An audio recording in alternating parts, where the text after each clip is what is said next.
It is nice. Okay.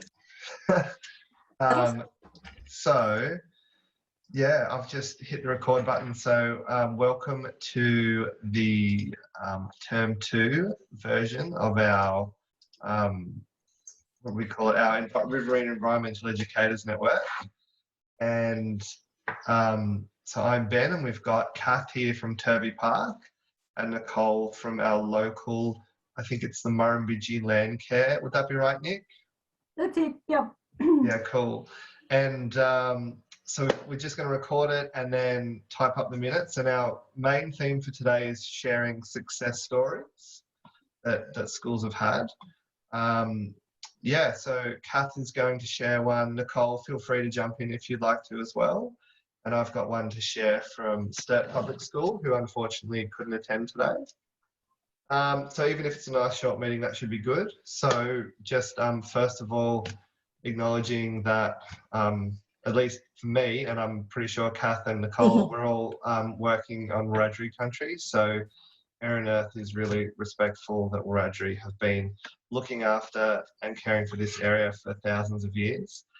And we need to support them in their ongoing work to do that because Wiradjuri people are still here and still caring for this place. So in that spirit, can I throw it open to you, Kath, to share something about Turvey Park and what's going on up there? Sure. Well, considering that we have, I think it's close to 20% of Indigenous students in our school and 23% of refugee kids, what we wanted to do was to improve the well-being of our school population by creating something that we could all be involved in. And the way we started doing that, because the well-being of our students and our staff and our community is everything. So we thought what we would do to start that is to use our earth as our focus and to start caring for our earth in a more tangible way. So we're working in collaboration with the Environmental Education Centre on a creative koala project, which is aiming to empower students and meet United Nations sustainability goals. Our goal is responsible production and consumption. And to that end, we are reducing waste in the playground we have got green waste FOGO bins dedicated to each playground. We have caddies in each classroom for our food scraps. We haven't yet, but we are starting to do the earn and return. I need to pick Kate Livio's brain about that one. We are also, I've been going for grants left, right and centre because my position is an off-class position, my wellbeing position, and that's allowed me the time to be able to do these things. So we've been successful in a grant from Landcare, a grant from Live Life Well at School and CSU. So we're aiming to, and I've just met with today with, who are they? Rotary Sunrise, to work in collaboration with them as well to set up kitchen gardens.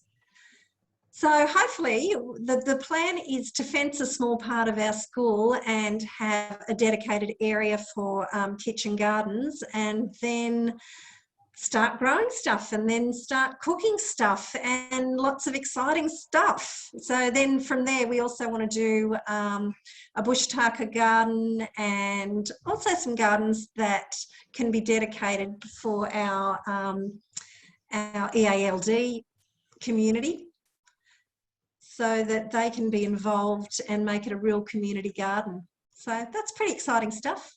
We've also at Turvey Park with Kelly Chapman, who is our EALD guru, amazing, amazing teacher. We have set up also with Environmental Education Centre, we've set up REN, which is Wagga Refugee Environmental Network, and we've just starting a pilot program about getting kids, refugee kids and their families out to the environmental education centres so they can connect to country and learn to, you know, value and love our country as much as we do, so then they will take care of it in the future. And that's about it. Well, It's really hard to talk to a screen rather than to people. Yeah, I agree. My first time doing that. I think you've done really well. Thank you. Kath, can you remind me what the acronym EALD stands for, please? English as an additional language or dialogue. Okay, cool. So a lot of these are refugee families who are probably suffering trauma, and a bit of, you know, like not knowing how to fit into their new country. That's something that a lot of refugee families feel when they arrive, is a kind of, whilst initially they feel very grateful to be somewhere safe, then it's very hard for them to, you know, settle into a new place because they don't understand it. They don't understand the language, and it's just, wow. I have the utmost admiration for people who come to a different country with no language and just manage to keep living. Hats off to them. So hopefully this is a way that we can help them to feel more connected and, you know, maybe learn a bit of language along with their kids and feel a part of their kids' education. Yeah, I think you've done a really good job if you've never spoken to a screen before, Kath. I think safe to say. I think you've done a really good job if before you haven't spoken to a screen. I think oh, thanks. Definitely understood everything that you've said. And yeah, if my hand PC thing isn't working well, can you please let me know, and I'll take it off back to the without it. So, just a couple of questions. And could I throw a challenge out there, Kath, to tell us about the things that haven't worked as well as the things that have worked, or the things that you found more difficult? Because I think, yeah, for someone listening, that's just as helpful, I think. Okay, well, the challenges really have been, I've had heaps of ideas. The biggest challenge is trying to get people to do stuff for you, getting the money to do it. And realistically, the hardest thing in our school system is finding the time to do this kind of work, which I consider to be as important as the curriculum, if not more important, because the long-term benefits of kids relating to their environment and caring for their environment will be amazing. But finding the time in teachers' programs to fit this extra stuff in when they are so under the pump is the biggest challenge. And our curriculum is so crowded that there almost isn't a spare second for them to do stuff like this. And I don't know how I'm going to fit in actually getting kids out of the classroom to set up gardens and do the gardening stuff. And you know, it's going to be a challenge. But anyway, we're up for a challenge and going to do our best.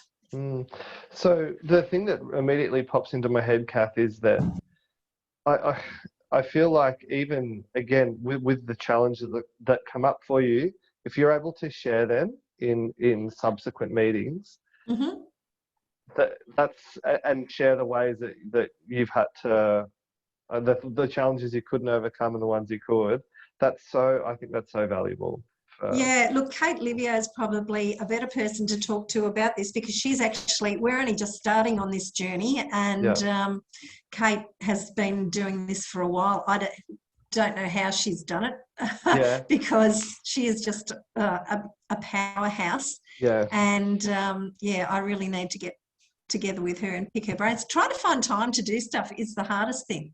Yeah. You know, because my job personally is also helping kids who are not coping well in the classroom, and that the first term at least was what I did all day without having time to do anything else. Yeah. So, Kath, a couple of questions straight off the bat, or maybe an observation. So, I was at a secondary and primary sort of network meeting last week with secondary and primary teachers.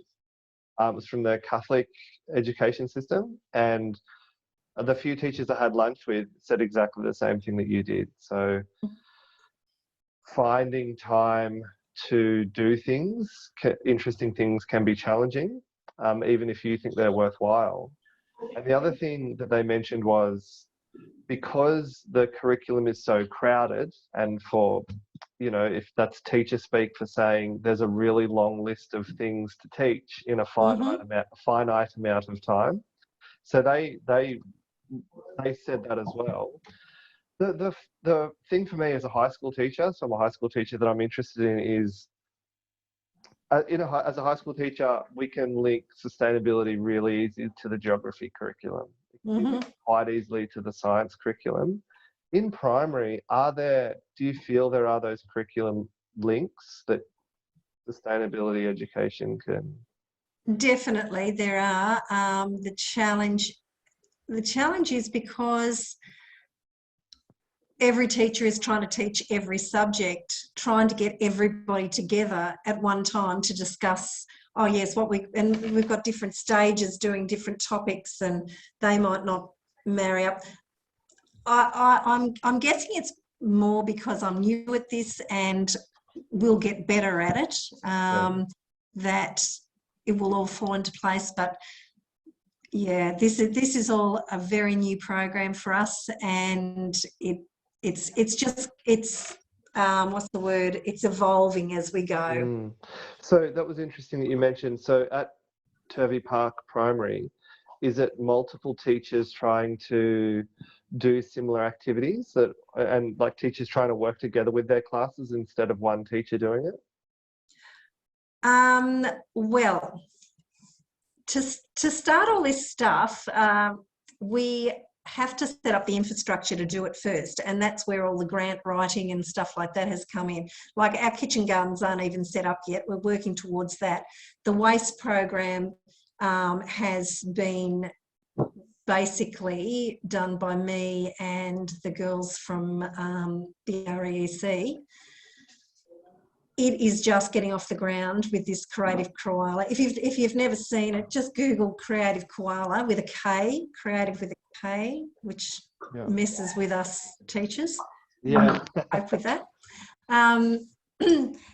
And I got involved with this because Danny and Joe asked me to, and it's quite a big project, but we were already starting to do the waste stuff. I actually started the waste stuff last year, just before COVID, when I had Alice from council come out and do a waste audit. And then it all just kind of stopped dead in the water because of COVID, and then because just life got really busy. I was on class, but the ball's rolling now, and hopefully we can get more things happening. We've got big plans. You remember I was talking to you at the end of last year, Ben, about what I had, the vision for the school that I had. Yeah. But I still have that vision. It's just making it happen. It all costs money.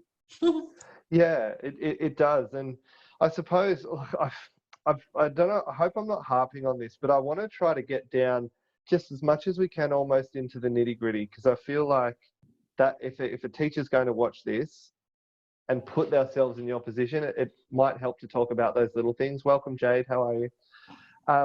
So in terms of the nitty gritty, so the Creative Koala program is something you found through, that came through basically a previous network meeting. And it sounds like your green waste and caddies and your earn and return is a part of that Creative Koala program. Is that right? Correct. Yeah. So we also, with Environmental Education Centre, we are also doing a wipeout waste program with reducing soft plastics We are starting that next term. We have got the PNC on board, and they are going to provide a like bento box kind of what do you call that thing they put your food in? Lunchbox. I couldn't think of it. A lunch box for each child, and yeah, so we can try and get some more healthy lunch boxes happening, which also ticks some boxes for the Live Life Well at School grant that we got. Yeah. So we've got our fingers in a lot of pies. Yeah. It sort of sounds like to me that you've engaged a few other organisations to help your school. So you've mentioned the Environmental Education Officer at Wagga City Council, who can, I believe, support any school in the Wagga local government area. Yep. You've mentioned the Riverina Environmental Education Centre, which is a school, a state government school that supports other schools in environmental education. Yep. You've engaged Murrumbidgee Landcare, so Nick from Murrumbidgee Landcare, with the Creative Koala program. So you're not just doing this all by yourself. No. And it also sounds like another stakeholder as well. You've actually engaged Rotary Sunrise, which is a local Rotary group. Yeah. Okay. And so I don't know if this is a dumb question. I hope not. Asking for help from other organisations, does it immediately make things easier, or can it make things a bit harder if there's too many people involved, or do you find it will always make things easier?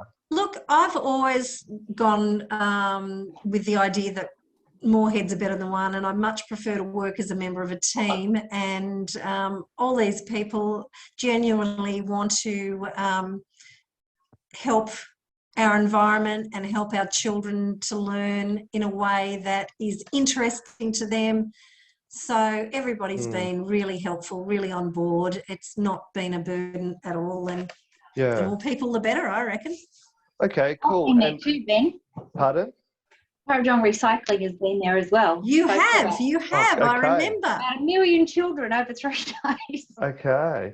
So and it was really good. The kids really got a lot out of that too. I got the lunch boxes. I'm solving Alice's lunchbox problem.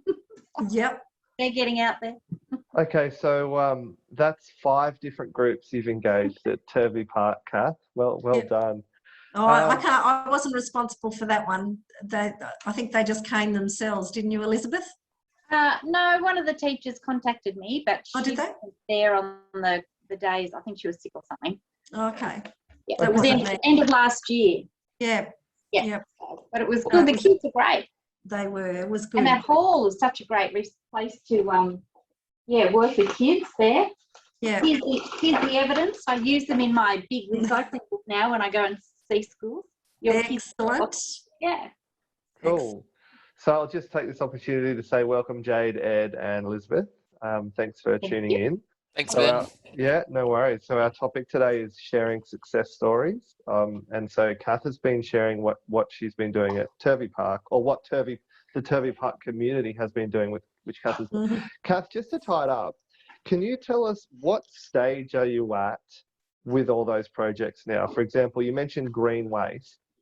And I think you said, is there a green waste bin in every single classroom? We have a food caddy in every single classroom and staff rooms and canteen, and they all go to into the food waste bin. Pretty soon, we also, I forgot this bit, we got Bunnings to donate. They donated 2 raised garden beds, and I've been busy. Another group, that's 6. Yeah. And and they've got some worm farms and compost bins. So some of that food waste will be going into there eventually. But, what has been, I've really noticed, is that it all takes time, and educating the kids and training the kids to get into the habit of putting things in certain places. That's quite a challenge. Oh, that was another thing that we did too, was we set up a green team. And the green team is comprised of students from stage 2 and 3. And I couldn't believe it, 115 kids signed up for the green team. Wow. So they definitely want to be involved, which is just gorgeous. You know, they're all so beautiful and so excited about the new things that are happening here. So anyway, it's a bit of fun. Yeah, that's pretty impressive, isn't it? I think the koala thing is drawing kids into in another way into the environments, like because of the fires. I'm starting to comment on that when I start talking about where does paper come from. Let's talk about trees, and suddenly they say koalas. We have to look up koalas. So they're connecting that. And the NRMA ad on TV as well. Oh no, gosh! It's all about koala. That's really interesting, Elizabeth. I think even more than just on a surface level, that I really do think those fires and the wildlife.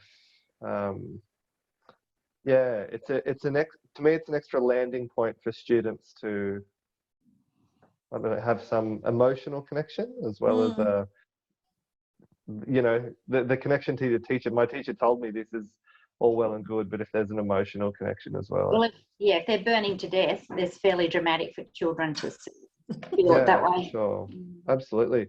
Well, Kath, thanks so much. I'd love to hear something as well before we. Yeah, for sure. Yeah, no worries, Nick. Yeah, go for it. I was just really interested in the REN group that you set up, which for those that didn't hear is the Wagga Refugee Enviro Network for refugee students. Is that something that is just through your school and the Environmental Education Centre, or is it open to all? No, we want to bring it to all areas that have refugee kids. We had a day out there just with our school, just to test it out, see what worked, see what didn't work, write some programs for.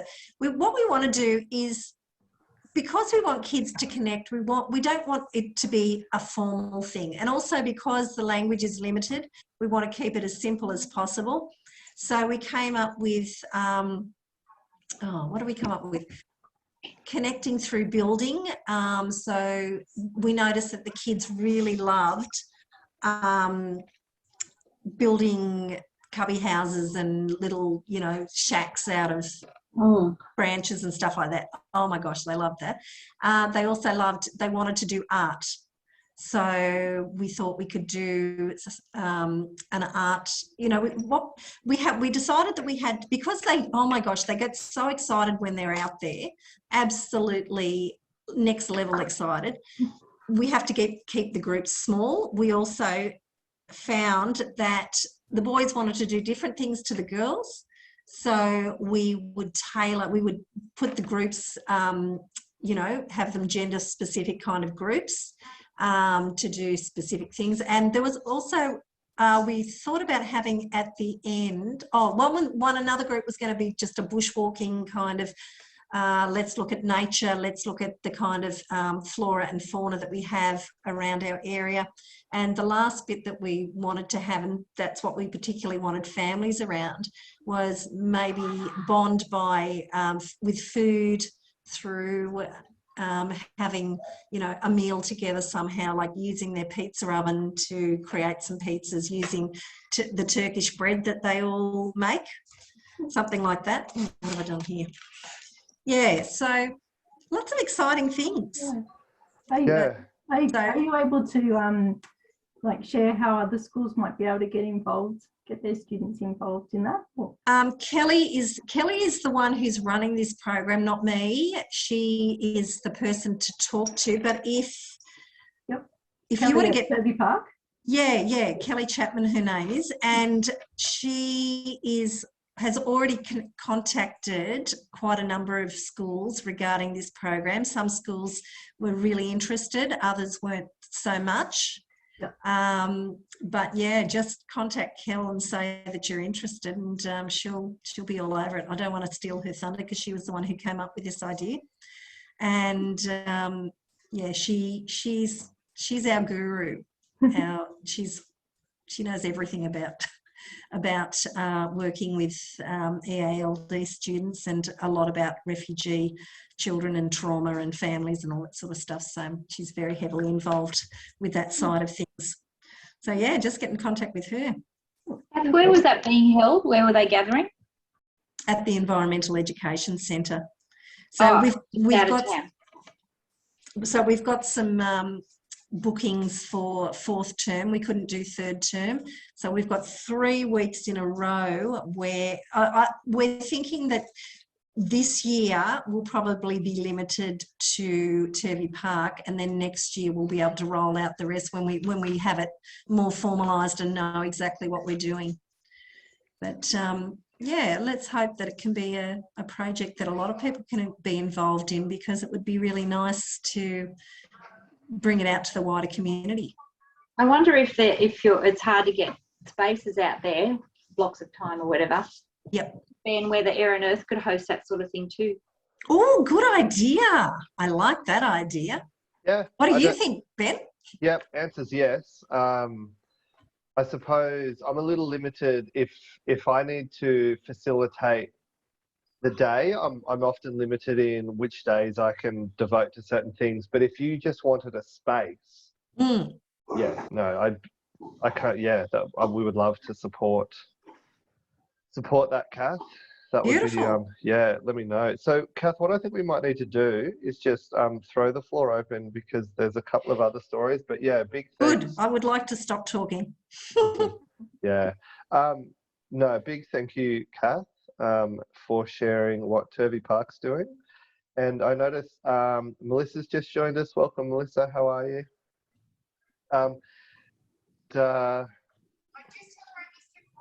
Jade, would you like to, I've got an email from you saying you were happy to share maybe a couple of stories from where you are. Are you still happy to do that?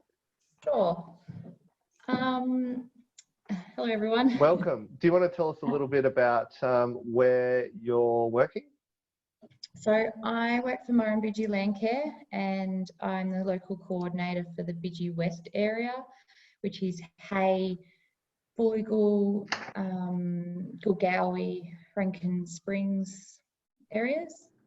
And I have been working with a few different schools on native gardens and bush tucker gardens.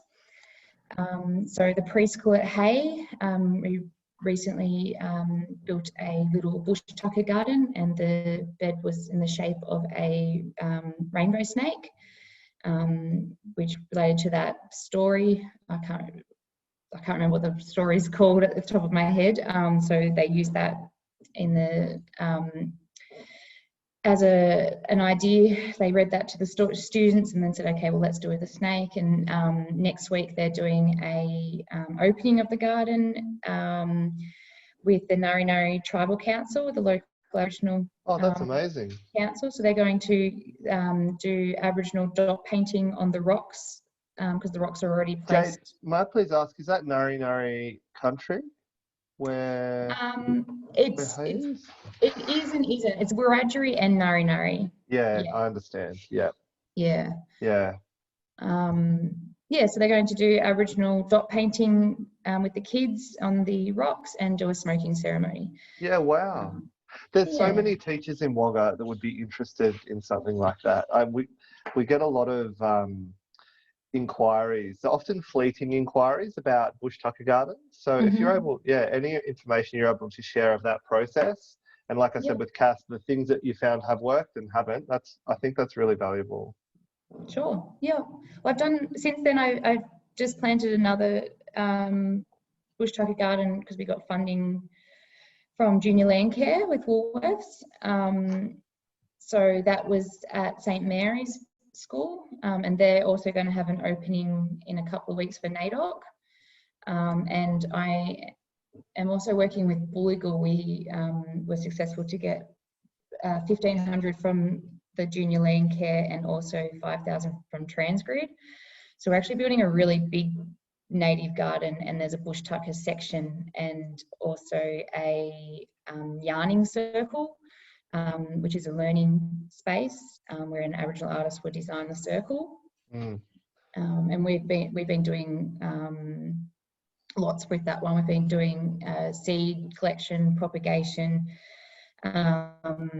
and studying the plants, studying biodiversity and bugs and insects and all the things that you need, like really going into what a native garden needs and survive. So Jade, can I sort of again drill down? So I did with Kath. So don't feel bad if you can't answer these questions. But I'm just interested, especially. So I'm doing the graduate certificate in Wiradjuri language and culture at CSU now. So I'm particularly interested in.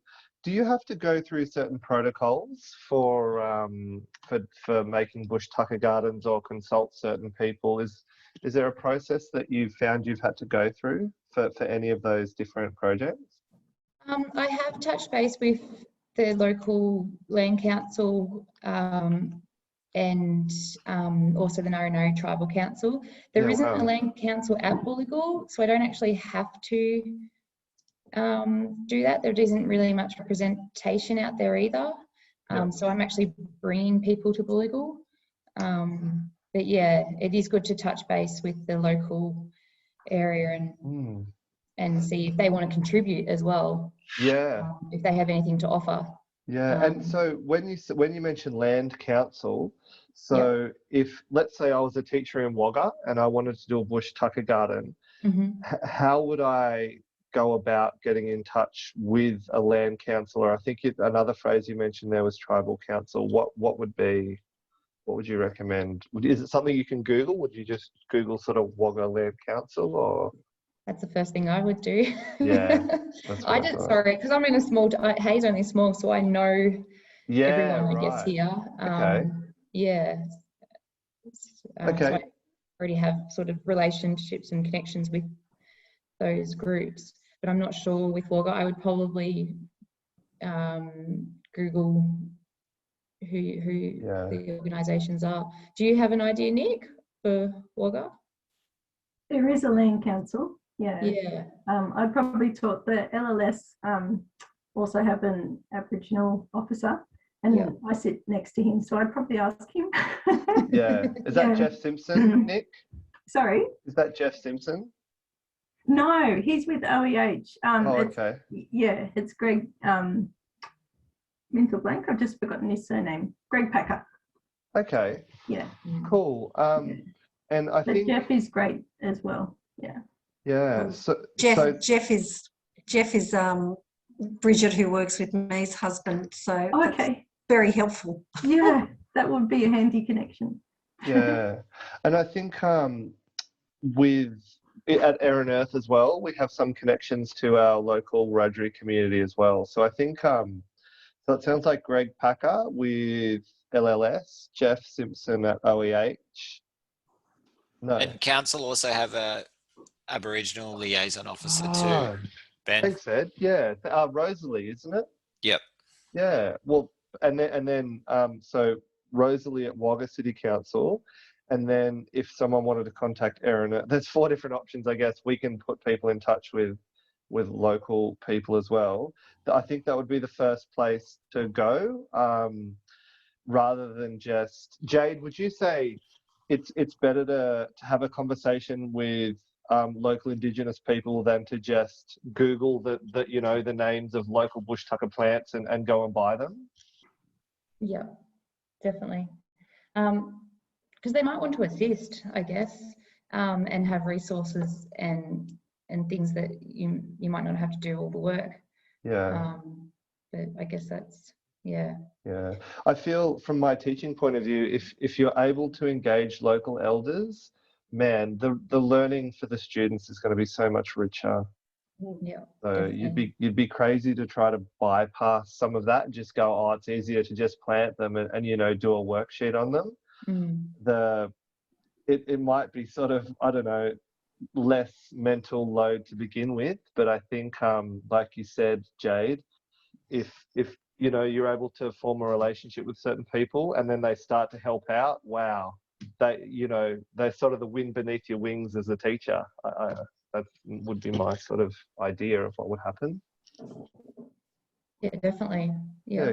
Cool. So Jade, could you give us an idea at any of those schools, let's say with a bush tucker garden, how do you do the plant selection? Would that be again, getting advice from local people, or are there plant lists that you, because that's a common question we get here at the Air and Earth Garden. So I have been putting together species lists for my area. It is difficult though, because it's hard to probably do a bush tucker garden if you just base it on the species for your area. Yeah. So I have bought different things, but it's just because we're doing little signs, it's identifying what are for this area and what aren't. Mm-hmm. And it's almost like an experiment to see if they're going to even work. But there's some things that were easy. A good book is also that Radgery. Yes. Yeah. One. I know. I'm just looking for it near my desk as well. Is it the one that's about? Yeah. Nice. Yeah. So this is great, and it's also great for the students to use to learn about the plants, and because it's not just food, it's medicinal use as well. It's amazing. That book's amazing, isn't it? I can't believe it. Who wrote that? Alice Williams and Tim Sides. Alice Wood. Williams, thanks. The CMA project, I think. Yeah. How old is it? Got a date? 2008. 2008. Okay, thanks. Where can we get it? LLS.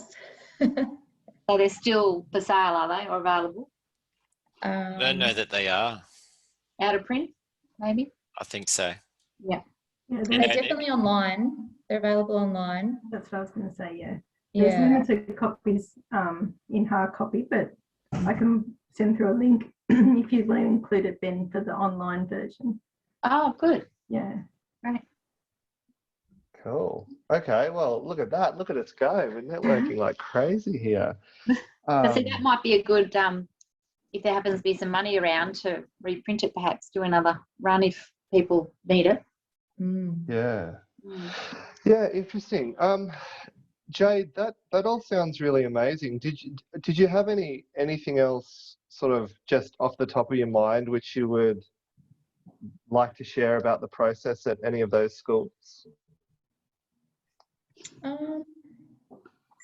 No, just that they really love it. They're really excited and they don't want me to leave. What about the challenges, Jade?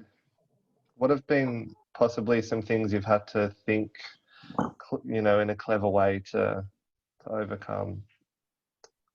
I guess with the experiments and things like that, you're like, for example, the seed propagation.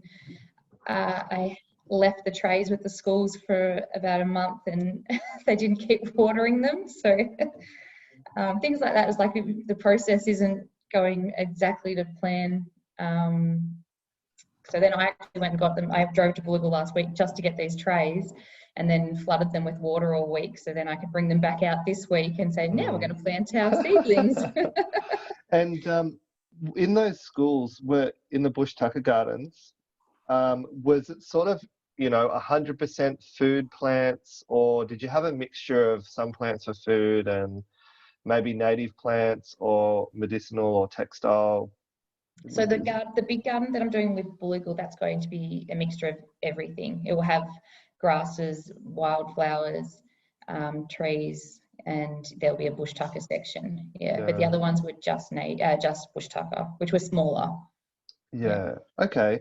And Jade, would you be happy for anyone to get in touch with you that was interested in doing something similar? Just ask, where they should start.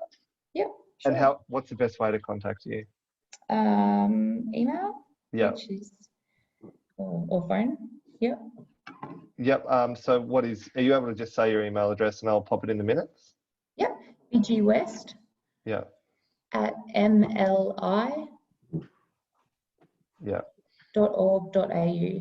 And then are you happy to say your phone number as well? Yeah. 0428 549 647. Cool. Thanks, Jade. Yeah, I'm going to try and keep it to an hour, so I better move on. That was really interesting. I'd love to speak to you for a fair bit longer, but yeah, thanks so much for sharing.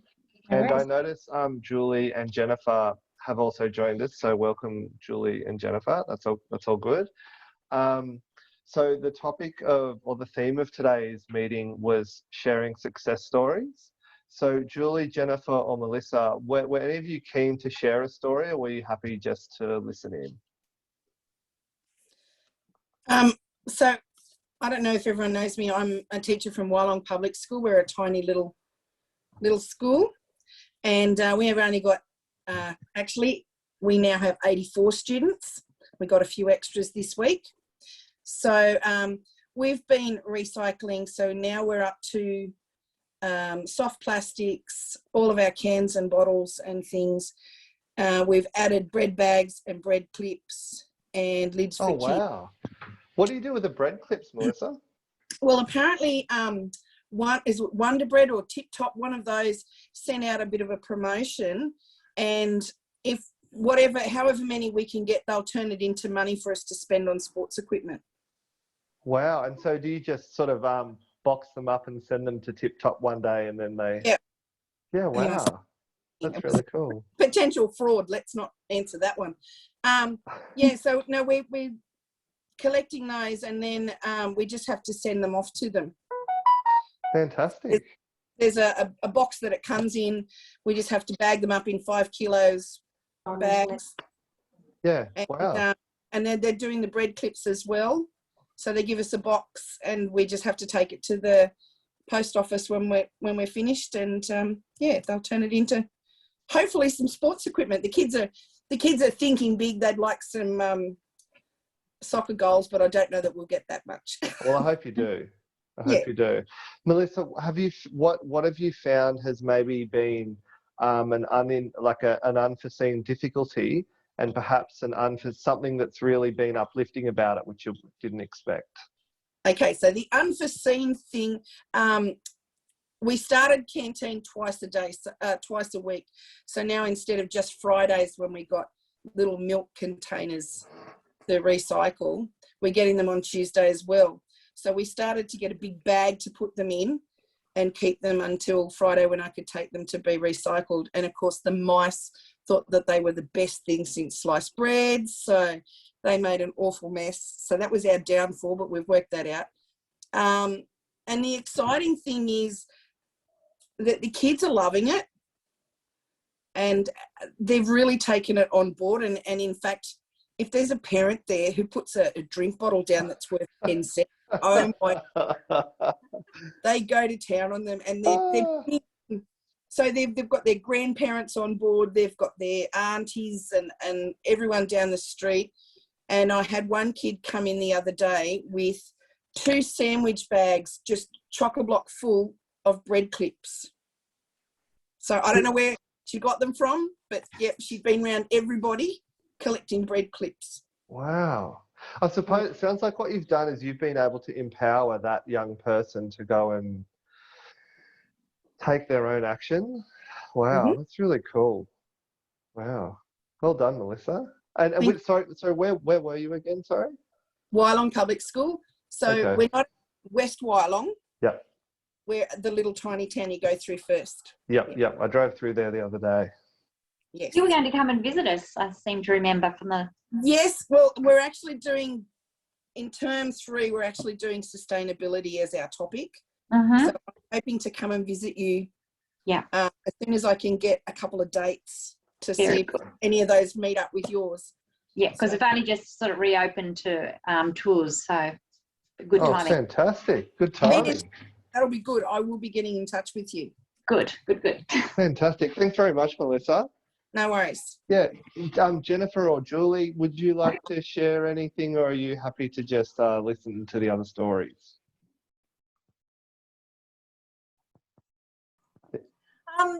I can share something if there's time. Yeah. Would 5 minutes be okay? Yeah, for sure. Yeah, I'm sure you've got an hour's worth. Can I just double check with others first, Jennifer? Julie, were you keen to share anything at all, or did you just want to listen in to the others? Julie may be on mute. We may come back to Julie. Julie can come in whenever she wants. else? Would anyone else besides Jen like to share anything? I've got about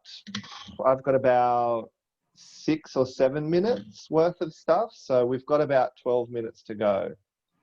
So if no one else would like to put up their hand, I might just let you have a go, Jen. Do you want to go for 5 minutes? Yeah, sure. So I've got a project going with Albury High School. And Jen, can you say where you're working, please?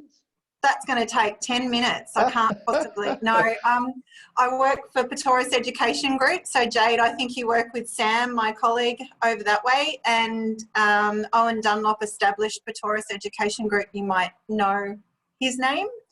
And Patoris have supported 20 schools to write sustainable schools grants, and we've been successful for the majority of those. So I'll just tell you about one.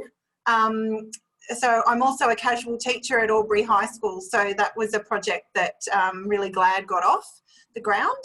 And those kids want to grow plants, but there's constraints around establishing a garden on the school. So we've made a partnership with the local community garden, which is great. It's a short walk from school, that short walk is a great behaviour regulation time and really good group time. Everyone loves walking there.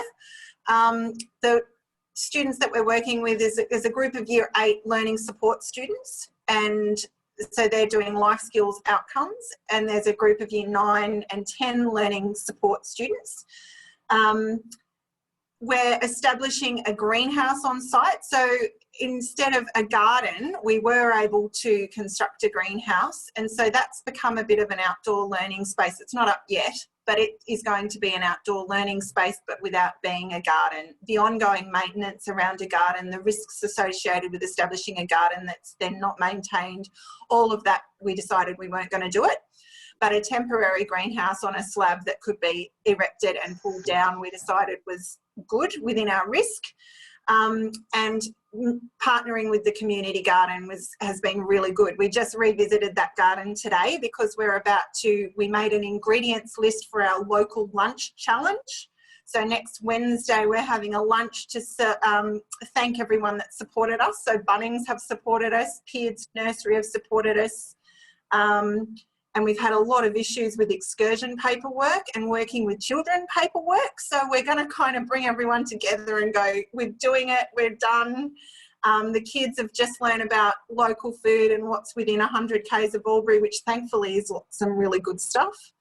And yeah, that's the culmination of term 1 of our 2-term project is our local lunch challenge. So we've got seedlings in some temporary greenhouses that are going along great, and they're measuring them, counting the numbers, doing lots of maths around that. And yeah, they just love going and looking after their plants in their community garden, and that wellbeing aspect of this project's really important.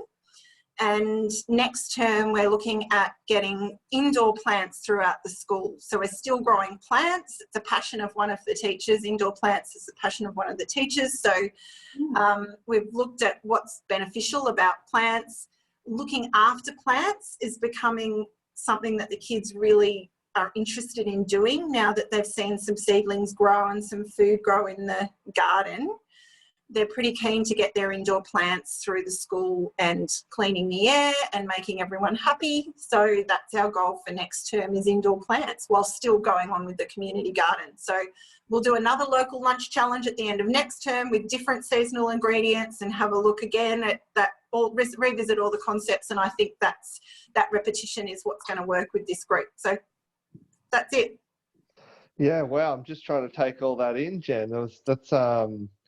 Yeah, it's really sounds really good. One of the things I was interested in was in terms of the what was growing close to Albury. What did you find within 100 k's of Albury? Was it varied or just a few? We know what's growing in the community garden because we can see it, and that's a good start. So we've got spring onions, silver beet, we've got eggs from the school farm, so we're sort of able to tap into that in a small way. And then the staff are going, oh, I've got pumpkins, you can have pumpkins. So, you know, everything all together, we've got an ingredients list, and then we're going to kind of nut out what we can't use that's within 100 kilometres. And I think that's the learning. We're going to make lemonade with sugar. So, you know, there's no sugar within 100 k's of Albury, but we're going to do it anyway. Honey. Why don't you use honey? And there's the honey factor. So Beechworth with the honey, yeah, you're right. And we've got Gundowring ice cream, we've got Kiwa Valley milk, we've got lots of things for strawberry milkshakes and ice cream. So we've got a really good ingredients list. Yeah, wow. And the kids have been talking about rice and how rice can come from Leeton Way, and that's outside of 100 k's, but I think they're okay with that. So we're just talking through all this stuff. You've got a pretty nifty regenerative farmer nearby as well, which is probably, if the kids want to go and see something, Broadacre, and she has her shearing shed set up, like, as a, you know, you can have your classes in there and that sort of thing. And her place backs almost right onto the dam. I think I know the place you're talking about. Yeah. Is it Aquila Garden? Lou Ball Aquila Garden? Beg your pardon? Aquila Garden or Aquila Garden? The lady that wrote the... No, it's not. It's Jill, I think, isn't it? Oh, yeah. Okay. Yeah. I know exactly the one you're talking about. Like I said, we haven't gone anywhere on excursions except for local area because of paperwork dramas.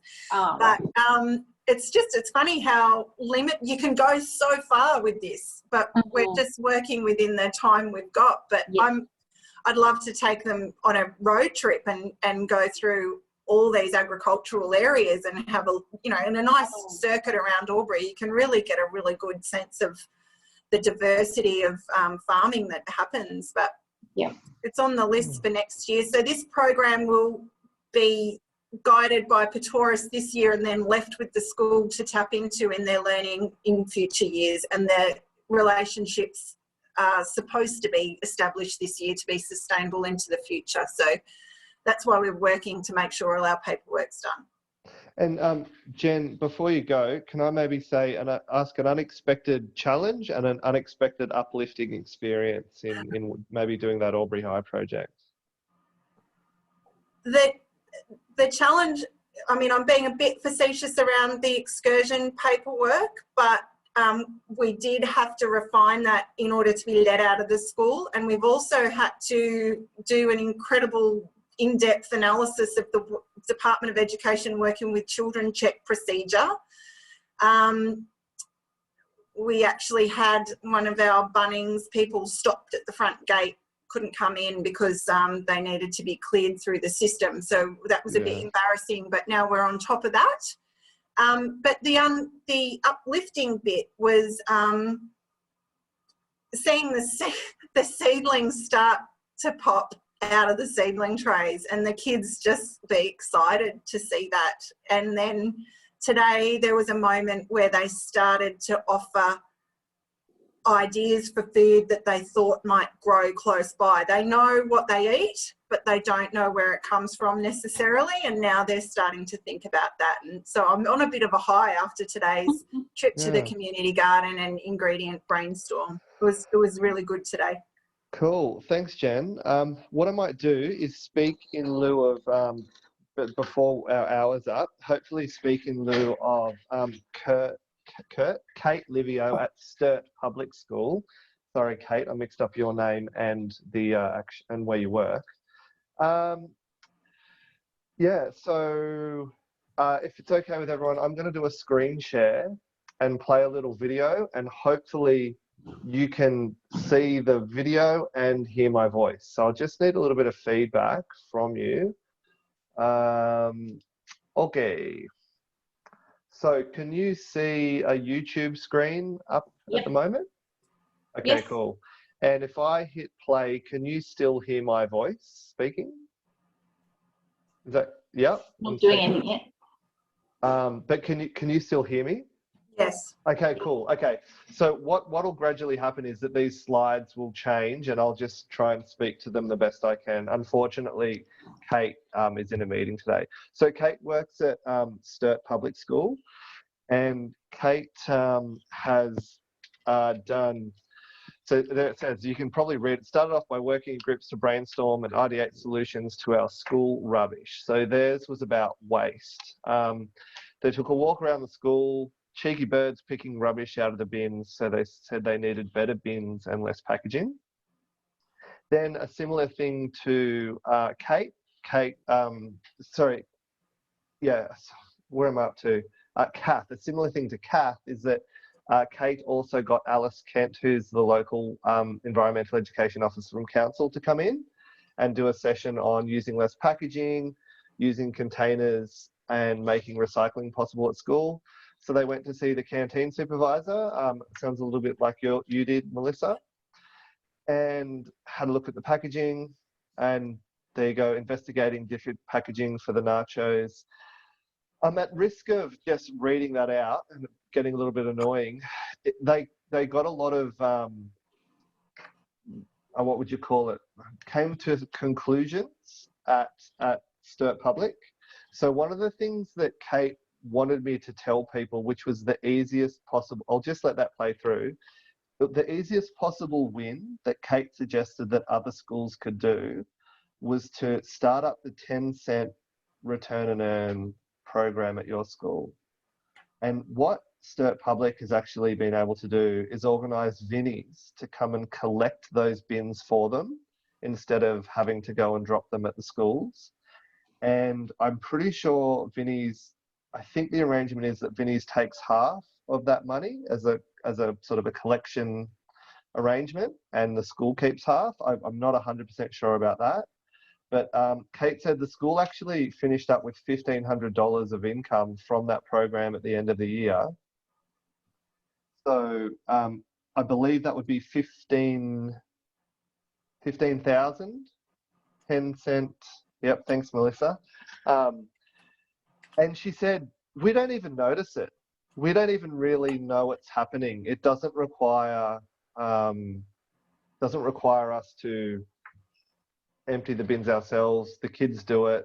And I think they said the same thing as you, Melissa. The kids would start policing each other and policing teachers and parents about what needs to go where.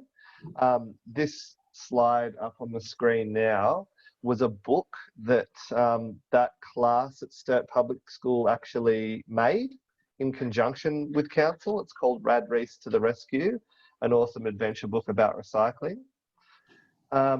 The other thing that Kate mentioned was probably the next easiest thing to do was having the FOGO bins, which I think you were doing as well, Kath.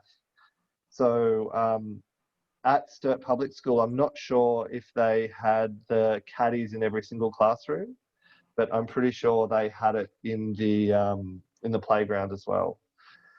So that was what Sturt Public was doing. They've done, I'm sure, I know I'm not saying all the stuff they've done lots and lots of things, but yeah, at the risk of going on for too long. And by the way, the video I'm looking at is on YouTube, Sturt Public School STEM Project, Sturt Cares 2017. And you can actually have a look at that online. So before we go, I also said I would show you a couple of things about online resources. I didn't ask Kate the unexpected challenges question and the unexpected uplifting thing question, but I'm sure if you want to get in touch with her and find out more about that, you can just email Sturt Public. But in terms of online resources, can you still see what's on my screen there? Melissa, can you give me, okay, cool. One thing I get a lot of updates from is this website, Cool Australia.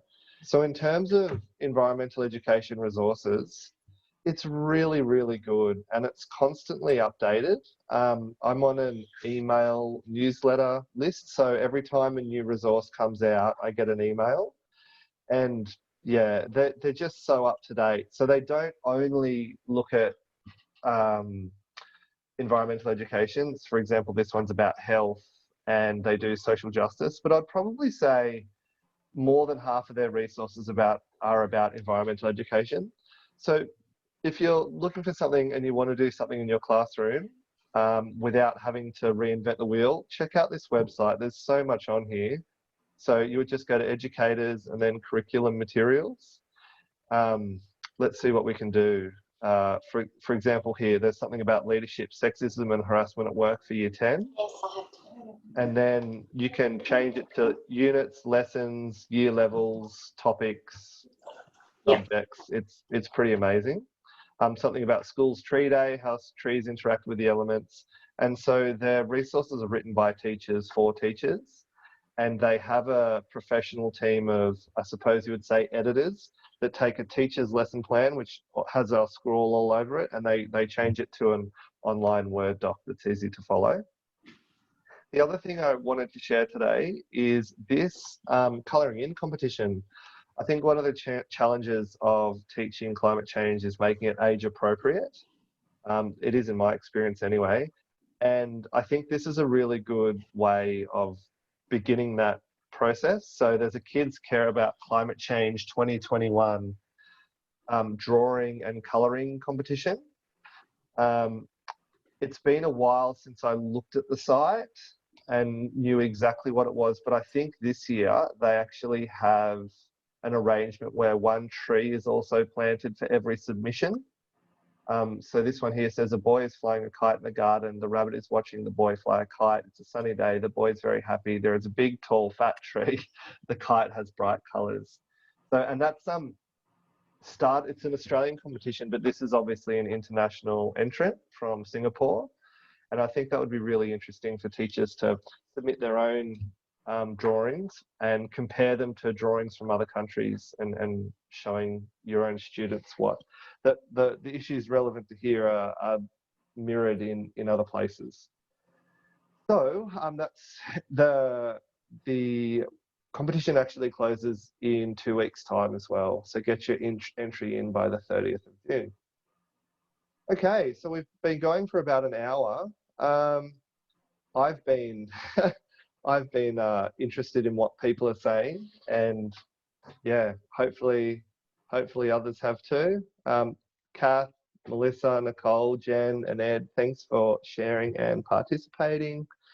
And I'll rewatch this week, hopefully, and then type up minutes. And what I'll do is put it on YouTube, and I'll put the minutes in the description as well. And I'll send out everyone a link to that to share to other teachers. And I think it's week 9, Kath, Melissa, Jen, is this a good week to do it in the term? I'm going to try and keep it in the same week. Okay, cool. I was hoping reports were sort of mostly done by classroom level teachers. Yep, Jen?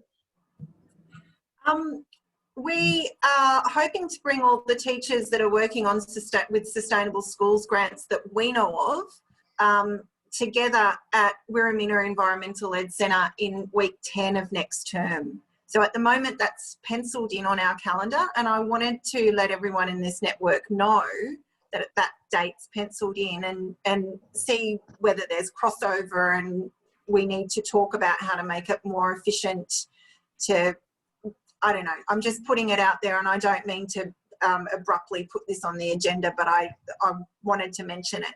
Yeah, do you have a calendar date, Jen? We're going for the 16th, it's week 10, term 3, the 16th of September. Okay, Thursday the 16th of September. Yeah, that would be really interesting, A, for people to see Riverina that haven't seen it before, and just to be amongst like-minded people, I think is really cool. Do you mind if I come down? Is that cool? Can we come down, Jen? Can I come too? Yeah, I'll come with you. Yeah, that'd be awesome. I wanted to sound you guys out because whilst Zoom meetings are wonderful, it's really nice to be immersed with a whole bunch of people who are striving to do the same things. We just wanted to be the catalyst for that. The content of the day, I think I want to do a bit more research and ask everyone that's wanting to attend what they would like to see. But I think we can pull together something pretty worthwhile for everyone that could be there. Is it a whole day thing, half day after school? What are you No, thinking? I'm thinking a whole day, and I'm thinking for anyone that wants to travel within 3 hours of Burrumbuttock, which is where Riverina is. And I don't know what our capacity will look like yet, but that's the idea. Okay, and so you mentioned there was about 20 different schools that applied for those sustainable school grants in your area. Is that right, Jen? There's 20 schools that we worked with, and they're from way out past Mildura to the Snowy Valley. Oh, so wow, okay. they're not all in the Riverina, but definitely, you know, neighbouring the Riverina. And that's 20 that we know of. And I'm sure there's, and Melissa, you might have applied for one. So they're just the 20 schools that we sort of approached and said, hey, there's this opportunity. Do you need some help putting in the grant and acquitting it? And we'll take care of all that business stuff if you want us to and provide support. So the overwhelming response was yes, please.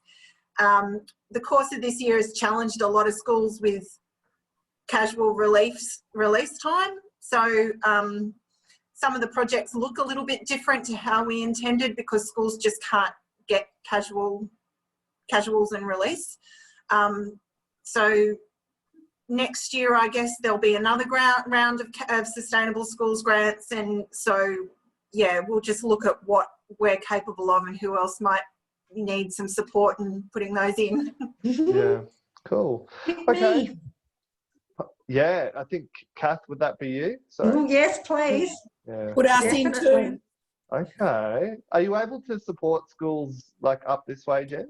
Absolutely. Absolutely. I think we need to look at our capacity because we didn't think that 20 schools would be successful. I'm really glad they have been. But I think what Petoris is getting from this is that there is interest from schools, but there's also networking and cross sort of pollination of projects like Bush Tucker Gardens are happening lots of places, and exactly what we're doing today, sharing challenges and benefits of doing all those things, just make everyone do them better. So that's why we're interested in bringing everyone together in September. Cool. Okay. Can I declare us free to go home and put our feet up? Yeah. Very good. Okay. Thanks so much. Nice to meet you, Jen, and have a lovely evening, everyone. See you later. Ben. Thanks, Ben, for hosting. No worries. Thank See ya. you. Bye. Bye.